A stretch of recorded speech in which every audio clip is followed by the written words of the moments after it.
Bonjour à tous et à toutes. Vous m'entendez, j'imagine? Oui, très bien, bienvenue. Merci de participer à cette session. Pendant cette session, nous allons parler des solutions énergétiques propres et surtout au service de communautés résilientes partout dans le monde et surtout dans des systèmes distribués. Alors, l'accès à une énergie fiable et propre constitue à la fois un défi et une opportunité pour les communautés vulnérables et défavorisées qui sont victimes d'un manque d'infrastructures, mais c'est aussi une opportunité justement pour améliorer ces accès, pour améliorer les soins de service santé et avoir des solutions durables. Donc l'énergie propre a beaucoup de bénéfices et justement aujourd'hui on va parler du fait que ces communautés doivent contribuer à leur propre avenir durable. On a aujourd'hui 4 intervenants et qui vont nous parler de leurs projets, des projets qui ont le potentiel d'apporter un changement rapide et durable à large échelle. On va parler de plusieurs éléments, notamment on va parler des obstacles qui empêchent l'intensification de ces efforts, comment relever ces obstacles, se débarrasser justement de ces obstacles et comment justement parler aussi de la façon dont on peut contribuer à différentes dimensions de développement. Quels sont les éléments de financement qui sont essentiels justement pour intensifier ces projets? Comment s'assurer que ces projets soient durables et autosuffisants? Et comment s'assurer que les besoins des communautés et justement qu'on ait la responsabilisation des communautés en tant que priorité? Je ne travaille pas dans le domaine de la microénergie, je ne le fais plus, c'était mon cas il y a 10 ans, mais donc j'ai hâte de savoir si on a les mêmes défis aujourd'hui ou si certains des obstacles ont réussi à être surmontés. Alors je vais commencer avec Mario Aguilera, qui est PDG et fondateur de TESS PAC, qui fournit des systèmes de microénergie pour les mobiles. Et Mario, vous allez nous en parler. Vous êtes dans 23 pays déjà. Vous avez donc pu contribuer pour des milliers d'écoliers dans le monde. Et j'aimerais savoir justement quel est, selon vous, le plus grand levier justement pour intensifier votre projet? Et est-ce que c'est surtout lié au développement des technologies et du modèle d'entreprise ou est-ce que c'est lié à des facteurs externes, des facteurs pour lesquels vous pourriez trouver des solutions avec les personnes présentes ici dans la pièce ou au forum? Merci. Oui, donc nous sommes une entreprise qui justement a créé des micro-réseaux mobiles intelligents et nous collaborons avec plus de 15 organisations, notamment UNICEF, PNUD et FNUAP, World Vision, etc., et même des organisations en Ukraine. Et on s'est rendu compte dans tous ces projets que tout le monde a besoin d'énergie, on le sait.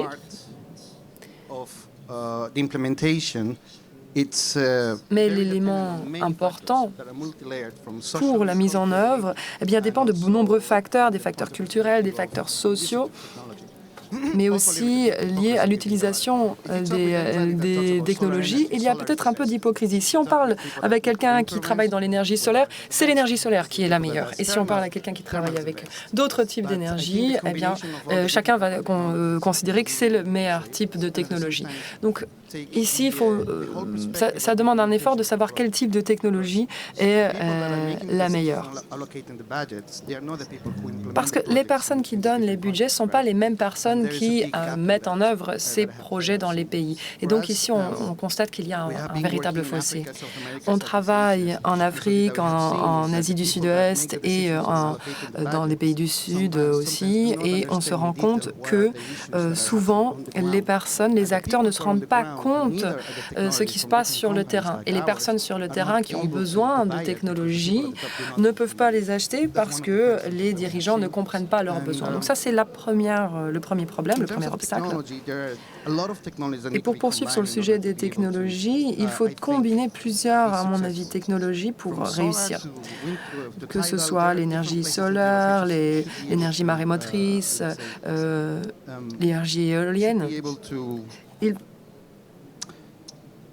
Il faut pouvoir utiliser ces sources et ces technologies de manière efficace parce que parfois, les systèmes solaires sont très faciles à utiliser, mais pas à maintenir à long terme.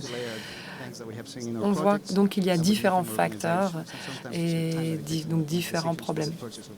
Et c'est parfois le temps que cela prend avant de mettre en place ce projet et de prendre des décisions qui est important. Alors, quelle est, à votre avis, la meilleure façon justement de résoudre ce problème, la différence entre la compréhension des besoins et les projets qui sont mis en œuvre? Est-ce qu'il faut mieux informer justement les donateurs ou quel type de partenariat serait utilisé? Je pense que le transfert de technologie est essentiel. Je viens de Bolivie, mais j'habite en Finlande. Quand mon pays achète des technologies d'un autre pays, parfois cela crée une situation de dépendance. Et aujourd'hui, ce que j'aimerais bien voir, c'est que quand on achète ou on vend des technologies à un autre pays, on n'investit pas seulement dans la technologie, mais aussi dans les capacités de maintenir ou d'améliorer cette technologie à long terme. Nous travaillons avec 2 ministères de l'Éducation en Gambie et au Zambie, et on veut justement faire en sorte qu'ils puissent construire les technologies au niveau local, avec les communautés locales. Parfois, on coopère avec les universités pour justement faire un transfert de connaissances sur la fabrication de ces technologies. Et grâce à cela, ces communautés peuvent continuer à développer leur technologie pour l'adapter à leurs besoins et des besoins qui peuvent différer d'un pays à l'autre. Et justement, il n'y a pas de dépendance. Je pense que c'est une bonne solution parce que c'est une solution où tout le monde y a à gagner parce que mon entreprise me permet de maintenir justement les technologies qu'il y a à différents endroits, mais je peux aussi réduire les coûts parce que, à l'heure actuelle, l'intelligence artificielle permet de réduire les coûts dans certains domaines, mais parfois c'est beaucoup plus cher dans d'autres domaines. Merci. On reviendra sur la question du modèle d'entreprise et des défis liés plus tard. Mais maintenant, j'aimerais poser une autre question. Alors, Martha, vous êtes fondatrice de Darubiniya Aifia.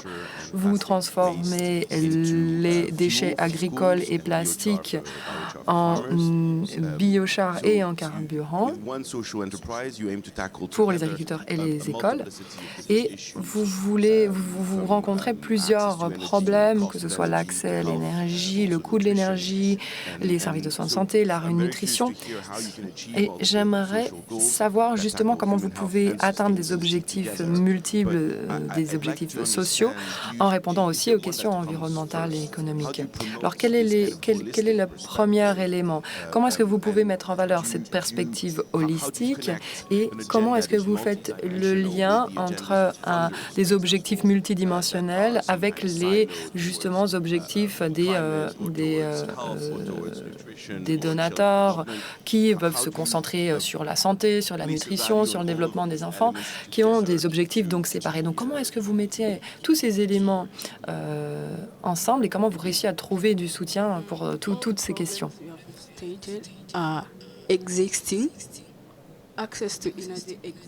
Tous ces problèmes existent parce que nous utilisons notamment du bois pour la cuisson.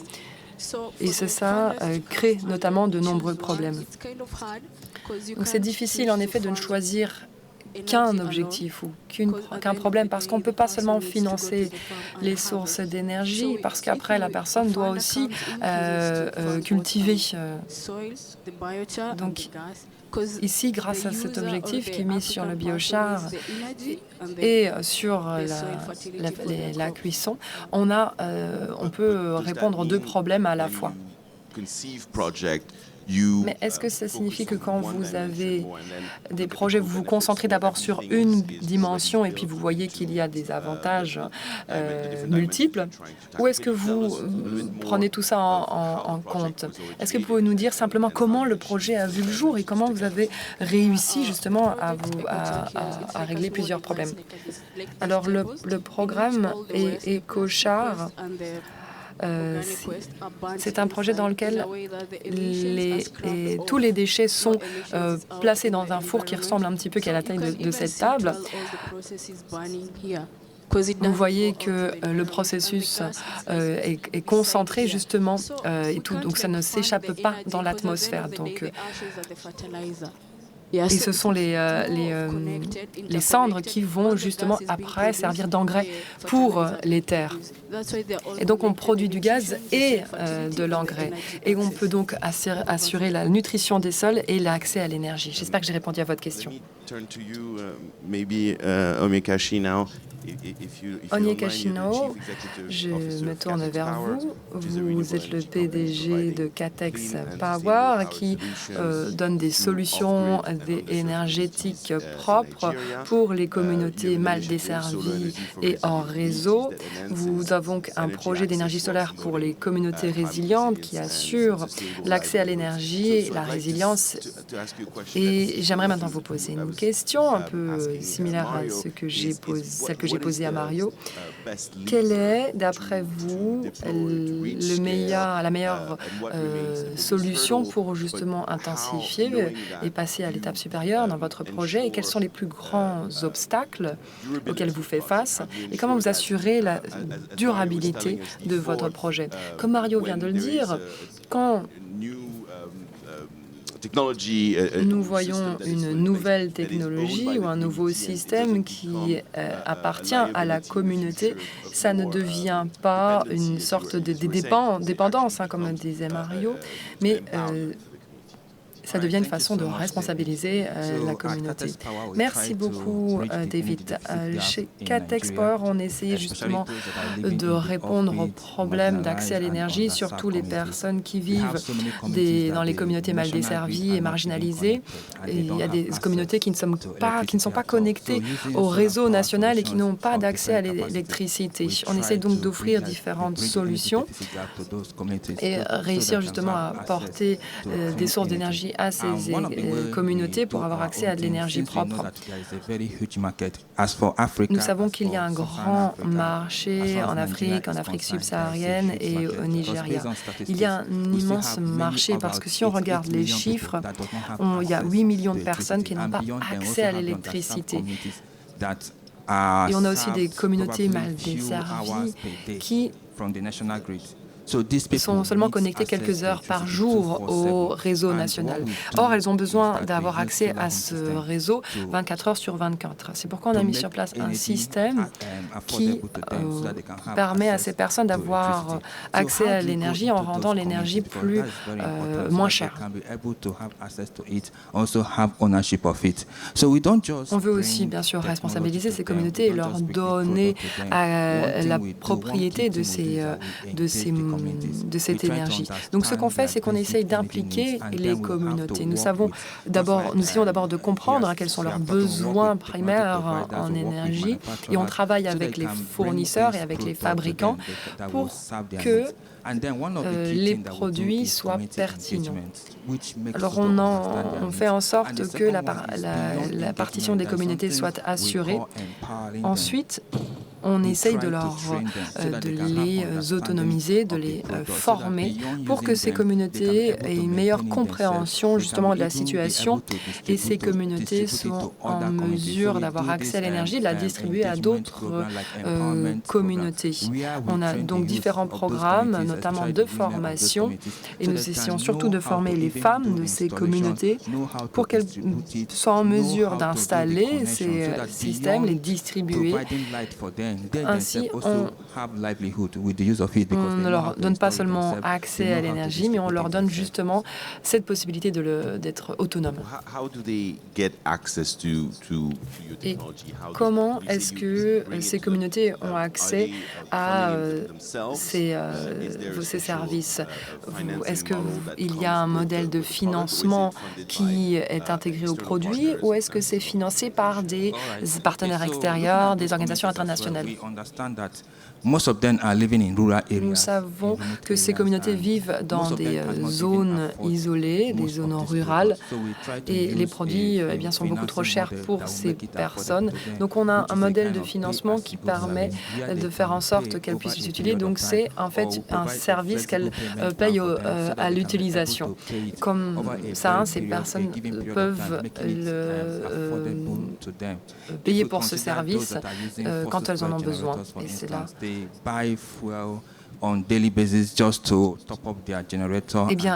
Souvent, ces personnes doivent avoir accès à des sources d'énergie en complément des générateurs. Et en général, elles payent tous les mois. Mais au final, grâce à ce projet, elles vont pouvoir avoir la propriété justement de cette énergie et de payer uniquement quand elles en ont besoin. L'accès au financement est essentiel parce qu'en effet, si ces communautés n'ont pas accès à ce produit, c'est difficile.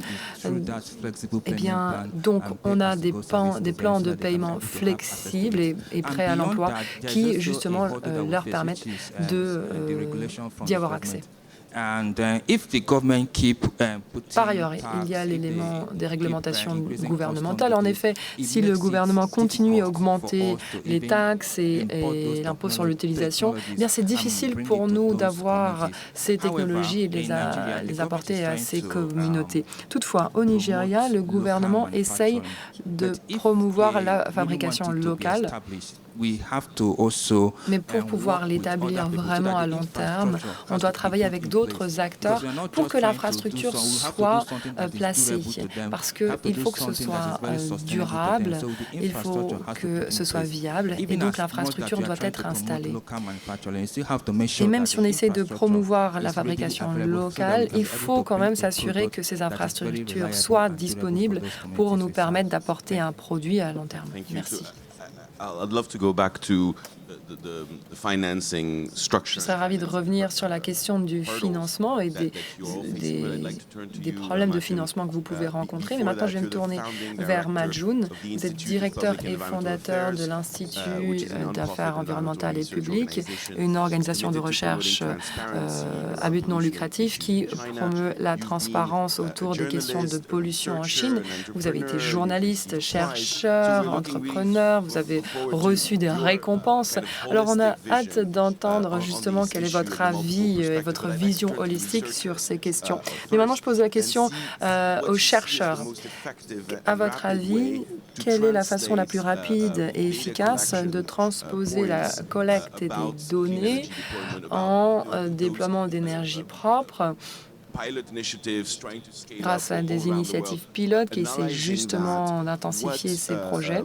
Et en analysant ces projets pilotes, quelle est, à votre avis, les solutions techniques des secteurs privés et publics qui peuvent être apportées pour justement réussir à passer à l'étape supérieure?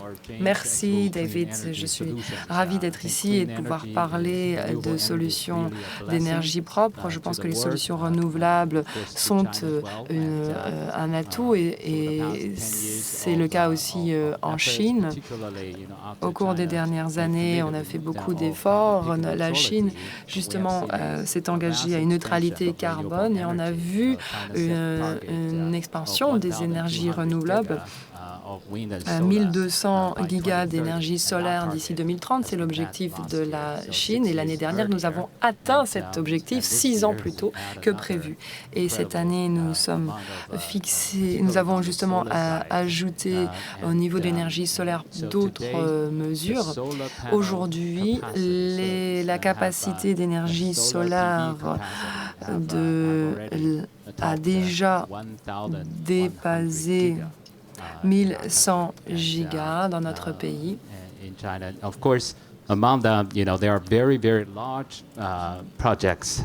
Il y a des projets de grande envergure, notamment dans la partie occidentale de la Chine, mais nous avons aussi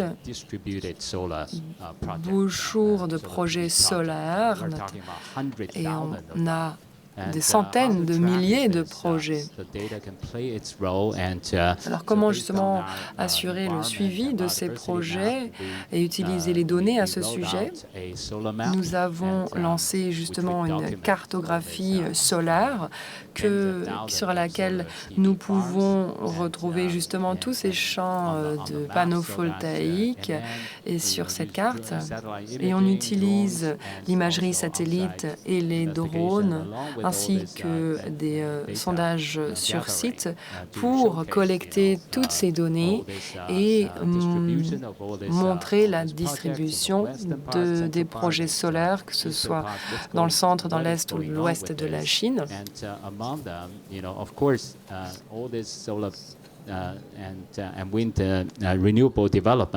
Et ce développement d'énergie solaire et d'énergie renouvelable en général a permis à la Chine d'assurer sa décarbonation. Et en mars dernier, on a vu une diminution des émissions carbone de la Chine d'un tiers du total mondial. Et donc c'est important pour nous de progresser sur ce sujet. Parce que la demande en électricité continue d'augmenter.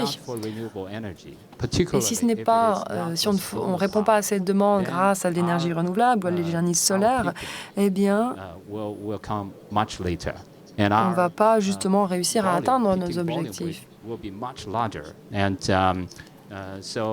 Et nos émissions vont augmenter.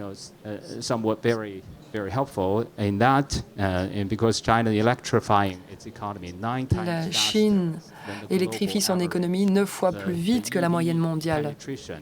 La pénétration des véhicules électriques est proche de 50%. On doit donc changer notre système d'approvisionnement en énergie grâce aux énergies renouvelables. Et si ce n'est pas le cas, on n'aura pas d'énergie propre. Et nous sommes heureux de constater que pendant les 10 dernières années, la génération d'énergie solaire a augmenté 100 fois. Et grâce à ce processus, on utilisait le charbon par le passé, mais la génération aujourd'hui d'énergie à partir de charbon a diminué parce qu'elle peut provoquer énormément de problèmes de pollution, parce qu'on savait que Pékin notamment était une ville très peuplée, elle est très polluée. Mais les émissions sont en train de diminuer, notamment à Pékin. Comment peut-on justement intégrer une pénétration des énergies renouvelables élevées dans le réseau électrique? Ça, c'est notre défi en Chine. C'est un peu, la Chine, c'est un peu comme un très grand laboratoire avec des projets d'énergie éolienne et d'énergie solaire. Et parmi ces 1100 gigawatts, 44% sont des projets distribués qui alimentent le réseau ou dans des zones isolées hors réseau. Nous avons les deux cas. Avant, on pouvait les intégrer. Il y avait des infrastructures et des moyens pour les intégrer. Mais avec un tel niveau de pénétration, il est de plus en plus difficile de les absorber. Et en Chine, on a parfois dû autoriser de nouvelles centrales à charbon pour utiliser cette énergie comme énergie qui nous permet justement de compenser la volatilité de l'énergie solaire. Alors, comme vous l'avez expliqué, la Chine est en train de construire ses infrastructures d'énergie renouvelable comme le reste du monde. En tant que chercheur, Ces solutions micro que vous voyez, ces projets de distribution, comment, à votre avis, peuvent-ils justement jouer un rôle de moteur pour transformer les systèmes énergétiques dans leur ensemble? Est-ce qu'ils peuvent provoquer une évolution systémique des systèmes énergétiques avec moins de réseaux et plus de systèmes distribués? Est-ce qu'on a la possibilité ici d'avoir un impact sur la structure et la façon dont la Chine, par exemple, va développer son système d'énergie? Alors oui, tout à fait. La Chine a des objectifs en termes d'émissions carbone et d'utilisation d'énergie renouvelable. Si nous voulons réduire plus de 10 milliards de tonnes d'émissions CO2.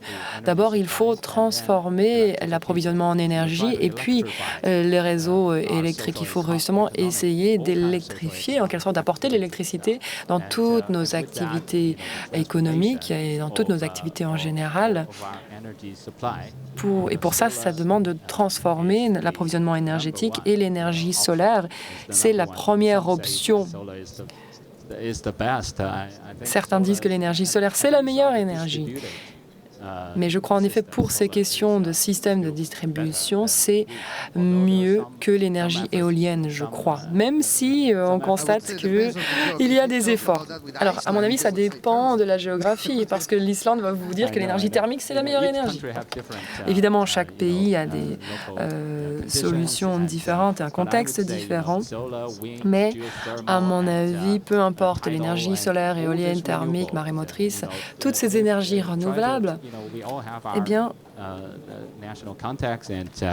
elles dépendent du contexte national et des conditions nationales. En Chine, il y a des régions où l'énergie solaire est plus puissante. Or, dans d'autres régions, on a plutôt de l'énergie éolienne. Et il faut justement prendre en compte ce contexte. Mais à mon avis, l'énergie solaire a un immense potentiel. Et jusqu'à présent,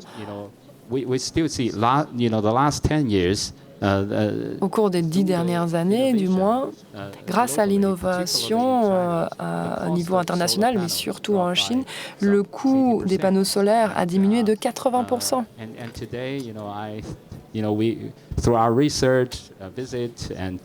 Et grâce aux recherches, aux visites,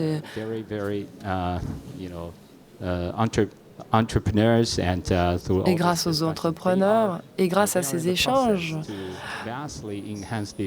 on va augmenter l'efficience grâce aux nouvelles technologies, notamment un nouveau type de panneau solaire qui se base sur une nouvelle technologie où on peut placer des panneaux solaires partout, sur les voitures, sur les vêtements même, sur les murs. Et le coût de va continuer à diminuer, évidemment. Mario, vous vouliez répondre. Je pense que la plupart des entreprises veulent miser sur l'énergie centralisée, mais après ce qui s'est passé avec la Russie notamment, de plus en plus de pays essaient de décentraliser l'énergie. Si on veut miser sur l'énergie décentralisée et utiliser les micro-services, eh bien c'est plus sûr parce que ça vous donne de la sécurité et vous pouvez utiliser l'intelligence artificielle pour ne pas surcharger certains secteurs. Et je crois que les nouvelles technologies et l'énergie solaire sont aujourd'hui en effet très utilisées parce qu'on peut réussir justement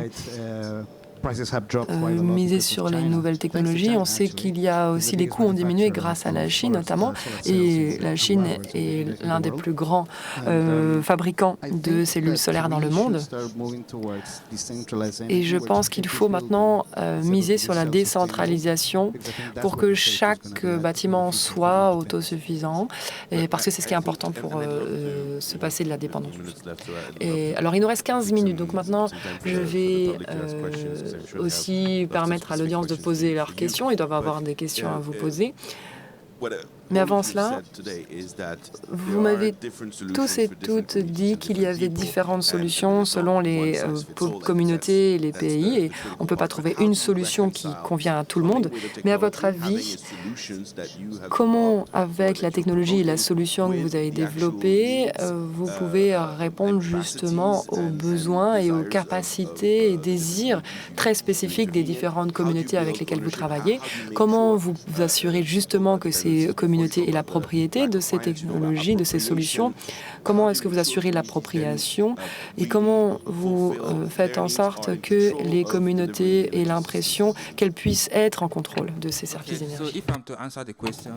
Ok, très bien. Je pense que toutes les communautés qui sont autonomisées doivent être correctement formées, notamment pour savoir comment utiliser ces services, comment utiliser ces technologies, comment les maintenir également. Par exemple, lorsque chaque ménage a installé des panneaux photovoltaïques, ils doivent savoir comment les maintenir. Il ne s'agit pas simplement de fournir un produit ou un service. S'ils ne savent pas comment ce produit ou cette technologie fonctionne, ce n'est pas viable sur le long cours. Donc, la résilience et la durabilité marchent main dans la main. Il faut que les communautés sachent comment maintenir ces infrastructures. Il faut former les communautés. La technologie doit également s'appuyer sur l'IA et sur l'apprentissage automatique. Ça permet également de faire le suivi de ces produits dans des zones reculées et ça permet également de trouver des solutions à des bugs et ce à distance. Et ça permet, encore une fois, comme je vous le disais, d'assurer la durabilité de ces produits. Très bien. Martha, je vois que vous opinez du chef. Est-ce que vous êtes confronté au même problème? Comment est-ce que vous assurez que tout à chacun comprenne comment fonctionnent les systèmes? Est-ce que vous les formez en amont? Et si c'est une limite, comment est-ce que vous vous assurez que plus d'individus adoptent ces produits? Est-ce que c'est lié au niveau de formation, d'éducation, de renforcement des compétences? Est-ce que c'est ça le défi pour le passage à l'échelle? Nous avons eu un premier étude de cas, un projet pilote, et c'est vrai qu'on n'arrivait pas à faire le lien entre les solutions et les problèmes sur le terrain. Beaucoup se posaient la question suivante. Pourquoi est-ce qu'il fallait que j'utilise ces solutions pour ce problème en particulier? Donc, ce qui est important, c'est que les communautés puissent justement s'adapter aux solutions. Par contre, le passage à l'échelle, c'est plus complexe parce que nous n'avons pas suffisamment de financement, notamment pour passer à l'échelle sur de gros territoires. Nous avons, là, des projets, dans un premier temps, dans de grands centres urbains, notamment la capitale, Nairobi. Nous avons pour objectif, justement, de déployer dans d'autres régions ces systèmes. Et comme je vous le disais, il y a quelques instants, on a des problèmes de financement. Ok, bon, si nous avons des financiers dans la salle, vous avez entendu le message, le financement, c'est ça qui fait défaut. Alors, passons peut-être à la session de questions-réponses. Pouvons-nous faire passer le microphone, s'il vous plaît? Bonjour. Merci pour votre présence. Je suis Mayton de IDF. Monsieur Jun, j'ai une question pour vous. Vous avez rapidement parlé de l'électrification, des différents usages, et vous avez indiqué qu'il s'agissait ici d'un levier important, notamment pour réduire les émissions de CO2 et pour atteindre la neutralité carbone. C'est important pour les bâtiments, mais également pour les industries. Maintenant, quel est votre point de vue? Parce que c'est vrai que la Chine a déployé une trajectoire pour avoir cette électrification généralisée. Merci pour votre question. Eh bien, l'électrification, c'est une priorité, une des priorités de la Chine. Et l'électrification, c'est important pour les systèmes de transport, pour les véhicules électriques, mais également pour les industries. C'est important également pour les usages domestiques.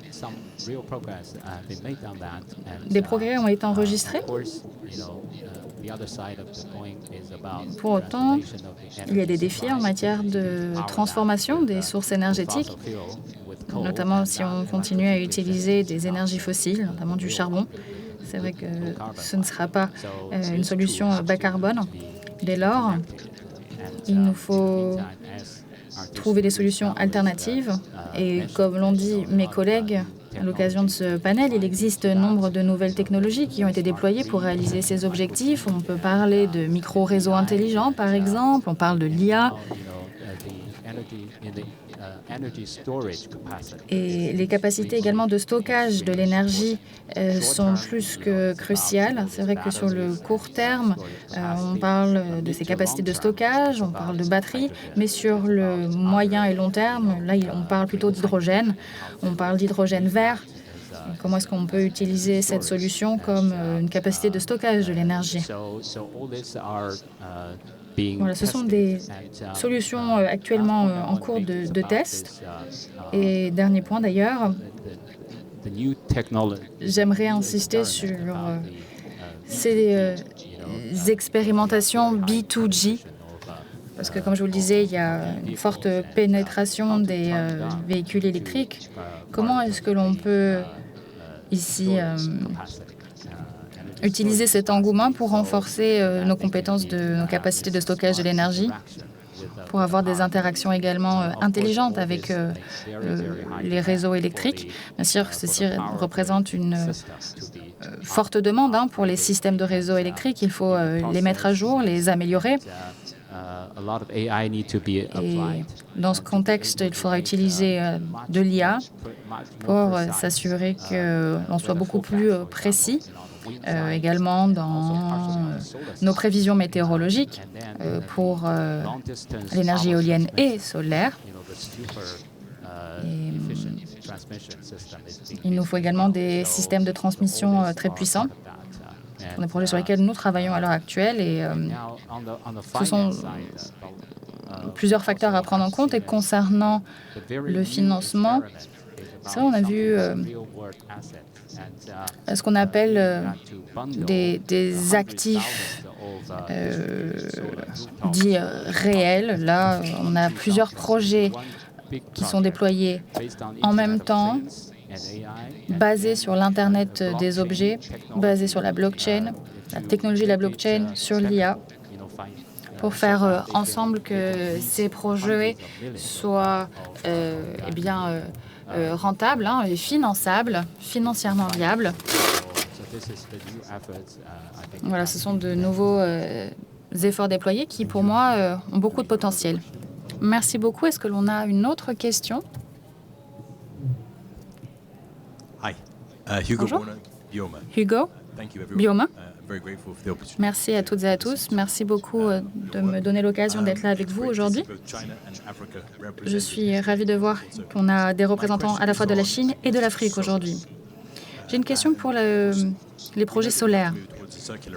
C'est vrai qu'il nous faut œuvrer au service d'une économie circulaire, c'est ce à quoi on doit aspirer. Et bien sûr, il nous faut tourner vers l'énergie solaire. Cependant, aujourd'hui, on repousse des problèmes. On produit on manufacture des produits, oui, on n'arrive pas à saisir en somme vraiment la valeur de ces produits. Et d'un point de vue industriel, quelles sont les priorités ici? Encore une fois, on parle ici d'économie circulaire.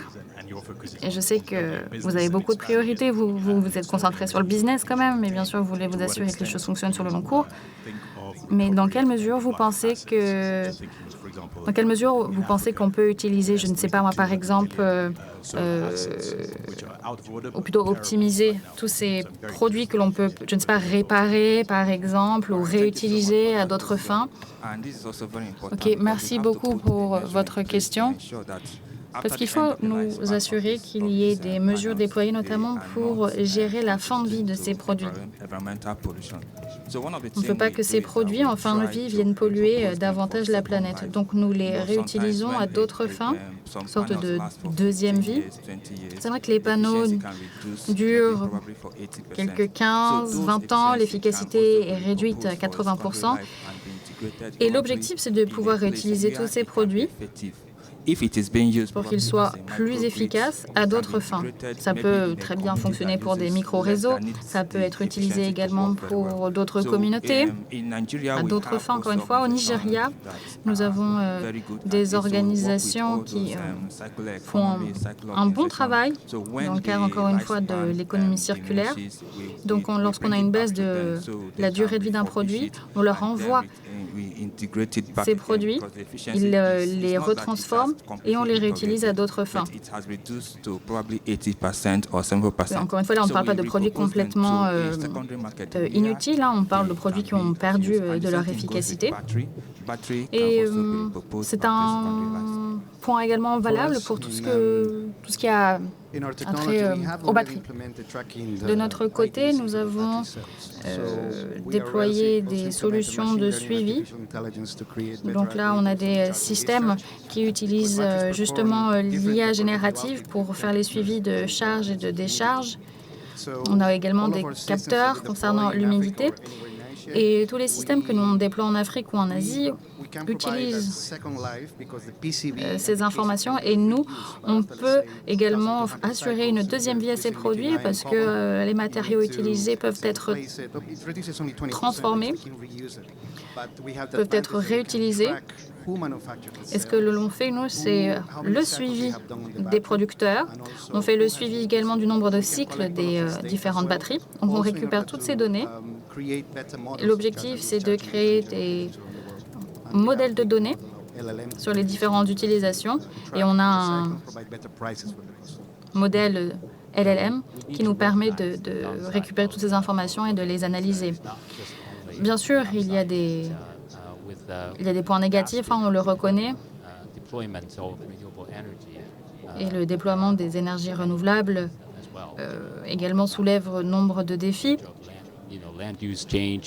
avec une modification de l'utilisation du sol, répercussions sur la biodiversité, sur les moyens de subsistance. On a tout ça à l'esprit. Et puis, vous avez parlé également d'un défi lié à l'économie circulaire et aux déchets. On n'est pas encore 100% prêt, mais on est sur la bonne voie. C'est quelque chose qu'il nous faut traiter et vous l'avez indiqué, il faut le concevoir dès le début, de A à Z. Hein. Des efforts ont été consentis, mais ce n'est pas suffisant. Nous avons évalué la performance de plus de 30 entreprises dans le domaine de l'énergie solaire. Certaines ont enregistré de bons progrès, mais d'autres sont toujours à la traîne. Vous savez, le processus manufacturier représente des millions et des millions d'émissions de CO2. Donc c'est un véritable défi pour nous. Donc ces déchets et le démantèlement, oui, c'est problématique et pas qu'en Chine.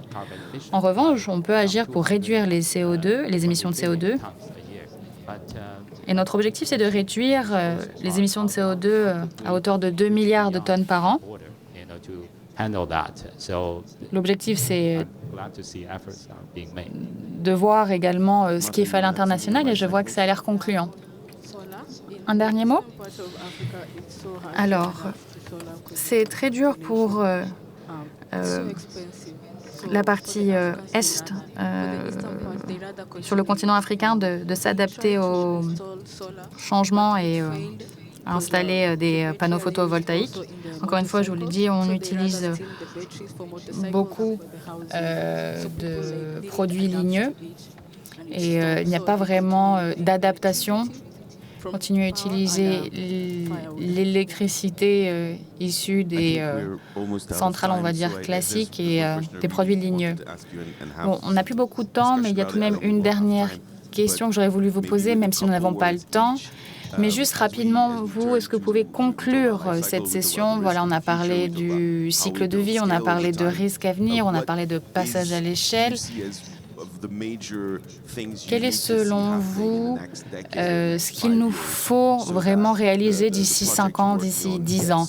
Voilà, vous avez vos projets. Comment pouvons-nous nous assurer que les communautés s'approprient vos projets? Comment est-ce que l'on peut avoir des capacités vraiment de transformation pour les communautés avec lesquelles vous travaillez?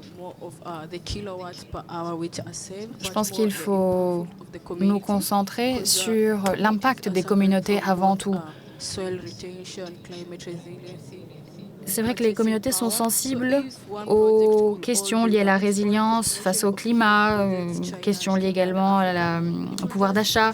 Et je pense que si on peut rajouter tous ces points en plus de nos projets, ça aura davantage de poids auprès des communautés. Je pense qu'il nous faudra avoir davantage de collaboration mondiale. Bien sûr, les pays du Sud peuvent jouer un rôle clé. Elles ont nombre de ressources et de capacités. Mais ce qui est important, surtout, c'est cette coopération entre les pays du Sud. Et il nous faut essayer de travailler main dans la main pour surmonter les fractures géopolitiques, parce que notre planète est en feu et il nous faut travailler ensemble pour essayer d'éteindre ce feu. C'est vrai, on a les ODD, il y a beaucoup de cibles qui n'ont pas encore été atteintes, on est à la traîne partout dans le monde, mais les énergies renouvelables ont représenté et représentent encore une fois un nombre d'opportunités qu'il nous faut saisir. Je pense que ce qui est important, c'est la montée en compétences, notamment pour s'assurer une véritable appropriation des communautés, des projets par les communautés. Il faut s'assurer qu'il y ait vraiment des compétences, mais il faut s'assurer également que ces nouvelles sources d'approvisionnement représentent des moyens de subsistance pour les communautés. Eh bien, je rejoins entièrement ce que viennent de dire mes collègues. Et en plus de ça, je pense qu'il nous faut avoir des prix plus abordables. Et vous savez, le lien entre le prix et l'énergie forcément va de pair avec le développement d'un pays, que ce soit l'éducation, l'alimentation, etc. Si l'énergie est abordable, le pays en question aura davantage d'opportunités. Et bien sûr, il n'est pas simplement question d'œuvrer au service de la planète. Ici, on œuvre également au développement des communautés et on veut s'assurer qu'il y ait un véritable bien-être au niveau des populations. Vous savez, dans mon pays, par exemple, on se développe autour des technologies. Pour autant, on n'arrive pas à être 100% efficace. Mais je pense que, dans tous les cas, on est sur la bonne voie. Merci beaucoup, merci pour ces échanges fructueux. On finit sur une note positive, donc. On parle de coopération, même s'il ne s'agit pas de coopération gouvernementale. Ce n'est pas au rendez-vous aujourd'hui. Là, on a une coopération des parties prenantes qui essaie justement d'adresser, de traiter plutôt de front nombre de sujets à la fois. Merci beaucoup d'avoir pris le temps d'être avec nous aujourd'hui et merci à notre public pour nous avoir écoutés.